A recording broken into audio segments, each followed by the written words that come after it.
प्रधानमंत्री आज स्वामी प्रभुपाद की 125वीं जयंती के अवसर पर 125 रुपए के विशेष स्मारक सिक्के जारी करेंगे।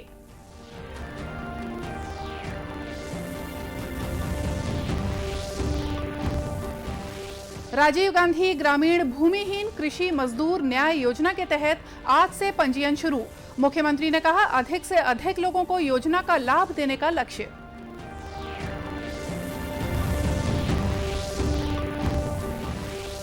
राजनांदगांव जिला पुलिस बल द्वारा तनाव प्रबंधन और लिंग समानता संवेदीकरण विषय पर कार्यशाला आयोजित की गई।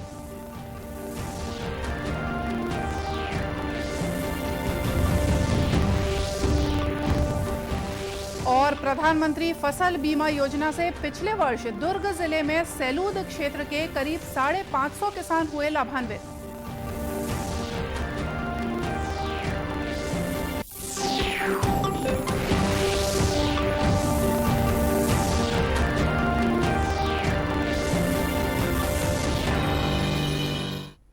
नमस्कार, आप देख रहे हैं दूरदर्शन समाचार। मैं हूं मोनिका शर्मा और आइए अब देखते हैं समाचार विस्तार से। प्रधानमंत्री नरेंद्र मोदी ने एक ट्वीट में कहा है कि वे आज शाम 4:30 बजे स्वामी प्रभुपाद की 125वीं जयंती के अवसर पर वीडियो कॉन्फ्रेंस के माध्यम से 125 रुपए के विशेष स्मारक सिक्के जारी करके स्वामी जी को अपनी श्रद्धांजलि देंगे। केंद्रीय संस्कृति मंत्री किशन रेड्डी भी इस अवसर पर उपस्थित रहेंगे। स्वामी प्रभुपाद ने इस्कॉन की स्थापना की थी, जिसे हरे कृष्ण आंदोलन के रूप में भी जाना जाता है। इस्कॉन ने श्रीमद् भगवद गीता और दूसरे वैदिक साहित्य का 79 भाषाओं में अनुवाद किया है और इस तरह विश्व भर में वैदिक साहित्य के प्रचार प्रसार में अत्यंत महत्वपूर्ण भूमिका निभाई है। स्वामी जी ने 100 से ज्यादा मंदिरों की स्थापना की और विश्व को भक्ति योग के मार्ग की शिक्षा देने के लिए कई पुस्तकें लिखी। राजीव गांधी ग्रामीण भूमिहीन कृषि मजदूर न्याय योजना के तहत प्रदेश में आज से कृषि मजदूरों का पंजीयन करना शुरू कर दिया गया है। यह पंजीयन आगामी 30 नवंबर तक चलेगा। इस मौके पर एक वीडियो संदेश जारी करके मुख्यमंत्री भूपेश बघेल ने कहा कि योजना के तहत भूमिहीन कृषि मजदूर परिवार के मुखिया को प्रतिवर्ष 6,000 रुपए की सहायता राशि दी जाएगी। इस योजना से प्रदेश के 10 लाख भूमिहीन मजदूर लाभान्वित होंगे। हमने ज़रूरतमंद लोगों को न्याय दिलाने की जो पहल की है, उसमें राजीव गांधी ग्रामीण भूमिहीन कृषि मजदूर न्याय योजना के नाम से एक नया अध्याय जोड़ रहा है। इस न्याय योजना के लिए पंजीयन की शुरुआत 1 सितंबर से हो रही है। यह काम 30 नवंबर 2021 तक चलेगा। योजना का लाभ 10 लाख से अधिक भूमिहीन कृषि मजदूरों को मिलेगा। प्रत्येक परिवार के लिए 6,000 रुपये प्रति वर्ष अनुदान राशि सीधे उनके बैंक खातों में जमा कराई जाएगी। मुख्यमंत्री ने यह भी कहा कि इस तरह की योजना शुरू करने वाला छत्तीसगढ़ देश का पहला राज्य है और इस योजना से ज्यादा लोगों की मदद किए जाने का प्रयास किया जाएगा। देश का पहला राज्य है जिसने भूमिहीन कृषि मजदूरों के लिए ऐसी योजना लागू की है। मैं कहना चाहता हूं कि इस तरह हम प्रदेश के सर्वाधिक जरूरतमंद परिवारों की मदद कर पाएंगे।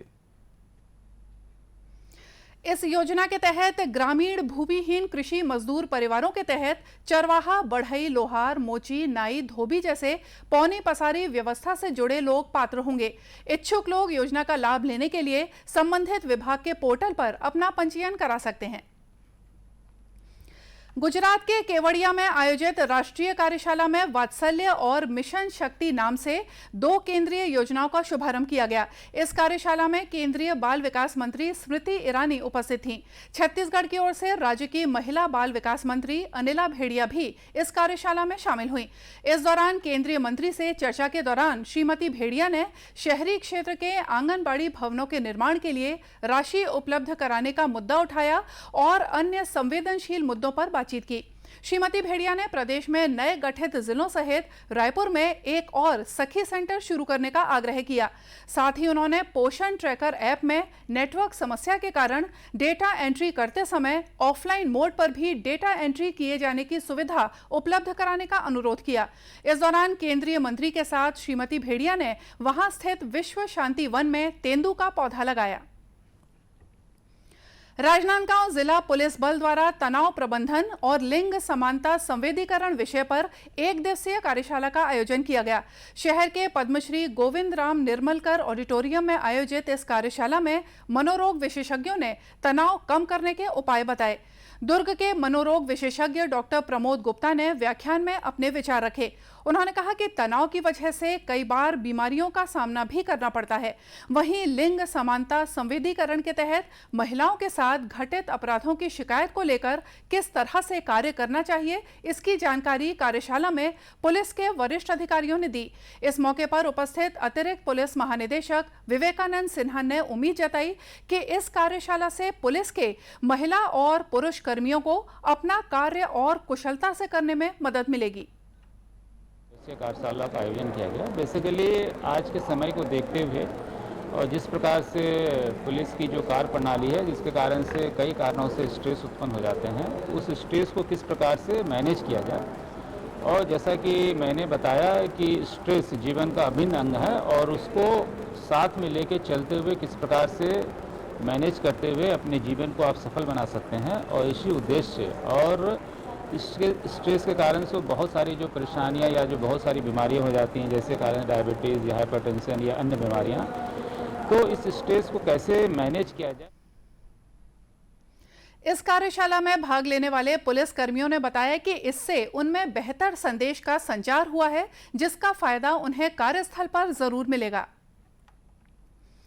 प्राकृतिक आपदाओं के कारण फसलों को होने वाले नुकसान से किसानों को राहत दिलाने के मकसद से शुरू की गई प्रधानमंत्री फसल बीमा योजना काफी मददगार साबित हो रही है। इस योजना से प्रदेश के किसान भी लाभान्वित हो रहे हैं। दुर्ग जिले के सेलूद गांव के किसान भी इस योजना को आर्थिक क्षति से बचने में कारगर मान रहे हैं। इन किसानों ने इस योजना की सराहना करते हुए इसे उनके लिए कल्याणकारी बताया। किसानों ने कहा कि पिछले साल अल्प वर्षा के कारण उनकी फसलों को काफी नुकसान पहुंचा था, लेकिन फसल बीमा योजना से उनके नुकसान की भरपाई हो गई। बीमा करवा रहे हैं तो नुकसान हो रही से तेना भरपाई हो गए और फसल बीमा के लाभ होकर से मिलिस मोला नहीं मिलती तो मैं कर्जा में दब जाते हैं। काबर की मैं बैंक से ऋण उठा रहे हैं केसीसी कार्ड से और वो नहीं पटा सकते। मैं किसान जो बीमा योजना है ये किसान के लिए जीवनदायिनी है। जैसे 2020 में जो गेहूं की फसल में ओलावृष्टि हुई थी, पूरी नुकसान हो गया था, उसमें 8220 रुपया प्रति एकड़ की दर से मिला, मतलब लगभग उसे लागत से ज़्यादा भी मिल गया। उसके पहले भी धान के जो हुआ था, नुकसान हुआ था, उसमें 4260 रुपया एकड़ में मिला था। बीमा के योजना के लाभ पैसे से बहुत लाभ हुआ है सर। आर्थिक स्थिति में भी सुधार हुआ है। जो किसान ऋणी रहते थे वो भी नहीं है और बहुत से लाभ हुआ है किसान को। सेलूद की ग्रामीण कृषि विस्तार अधिकारी पूनम मेश्राम ने बताया कि पिछले वित्तीय वर्ष में क्षेत्र के करीब 550 किसानों को फसल बीमा योजना का लाभ मिला। फसल बीमा का लाभ मिला है, जिसमें 551 कृषक एवं 699.09 हेक्टेयर में फसल बीमा का लाभ मिला है। आपको बता दें कि इस योजना के तहत अतिरिक्त प्रीमियम की 90% राशि केंद्र सरकार द्वारा दी जाती है। आजादी के लिए भारत का शानदार संघर्ष आधुनिक विश्व के महानतम संघर्षों में से एक है। दूरदर्शन समाचार इस शानदार संघर्ष की झलक रोजाना आपके लिए लेकर आ रहा है। आज हम बात करेंगे महान तमिल योद्धा पुलितेवन ने कैसे लिया था अंग्रेजों से लोहा।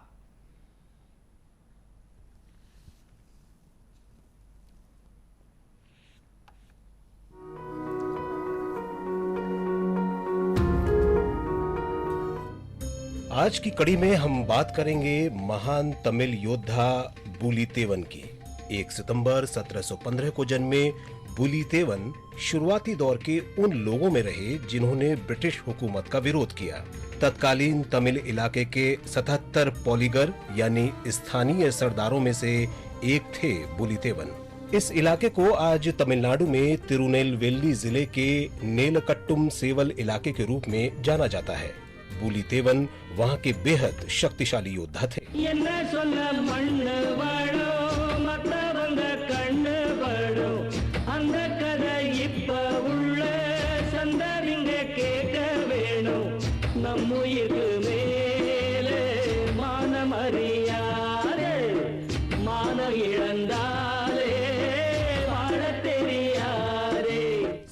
सदी के आखिरी दिनों में दक्षिण भारत के शक्तिशाली विजयनगरम साम्राज्य के विघटन के बाद पल्लम का शासन कायम हुआ।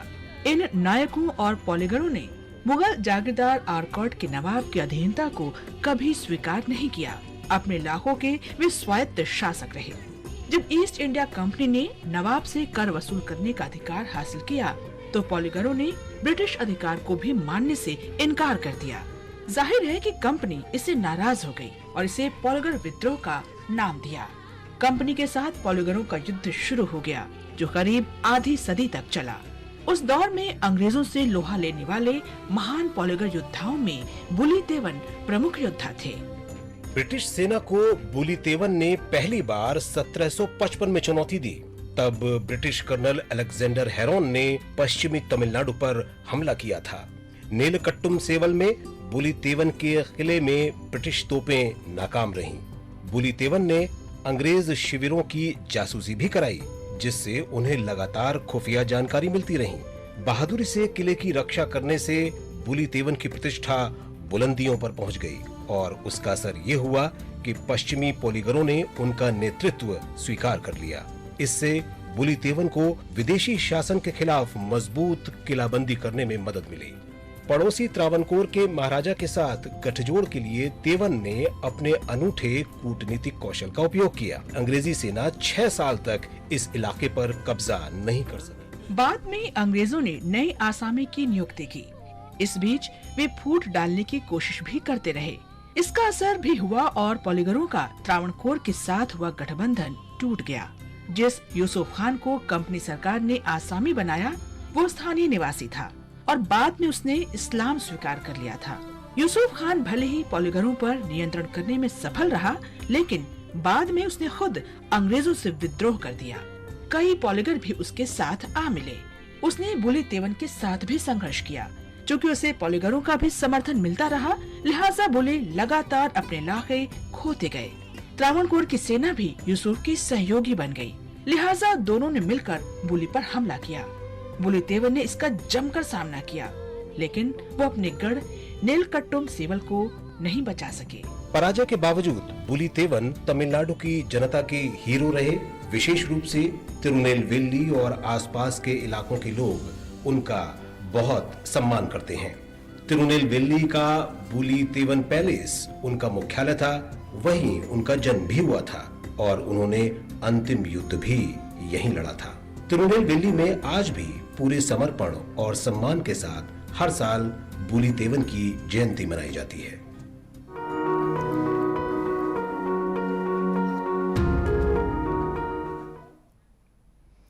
दूरदर्शन केंद्र रायपुर से प्रसारित होने वाले प्रादेशिक समाचार को आप YouTube पर भी देख सकते हैं।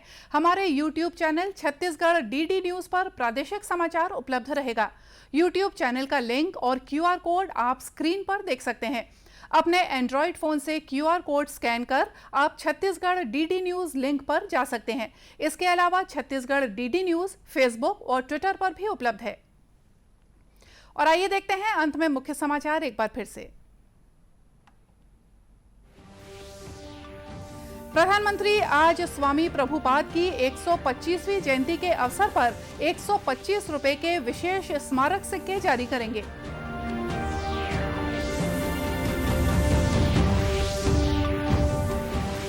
राजीव गांधी ग्रामीण भूमिहीन कृषि मजदूर न्याय योजना के तहत आज से पंजीयन शुरू। मुख्यमंत्री ने कहा, अधिक से अधिक लोगों को योजना का लाभ देने का लक्ष्य।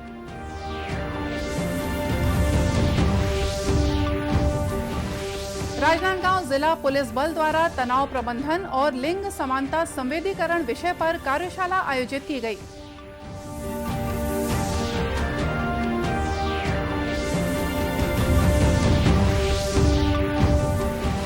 और प्रधानमंत्री फसल बीमा योजना से पिछले वर्ष दुर्ग जिले में सैलूद क्षेत्र के करीब 550 किसान हुए लाभान्वित।